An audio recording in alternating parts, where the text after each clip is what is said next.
ওরে বাপ রে বাপ, কি ভিড়! বন্ধুরা তোমরা দেখো। আর আমরা এসেছি নন্দীগ্রামের রেয়াপাড়া একটা অনুষ্ঠান বাড়িতে। তো এখানে পুজো হচ্ছে, তো পুজো উপলক্ষে সবাইকে প্রসাদ খাওয়াচ্ছে। আর গ্রামের লোকরা এসছে, মানে গোটা গ্রাম প্রসাদ খেতে এসছে।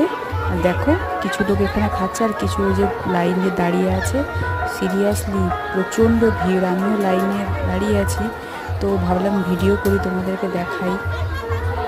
বাপ রে বাপ, এত ভিড়! উফ, এই গরমে রোদের মধ্যে খেতেও কষ্ট, লাইনে দাঁড়িয়ে থাকতেও কষ্ট। তাড়াতাড়ি যাই হোক করে একটু খেয়ে বেরিয়ে যেতে হবে। তো সিট পাচ্ছি না, তাই দাঁড়িয়ে আছি। দেখো কেমন ভিড়!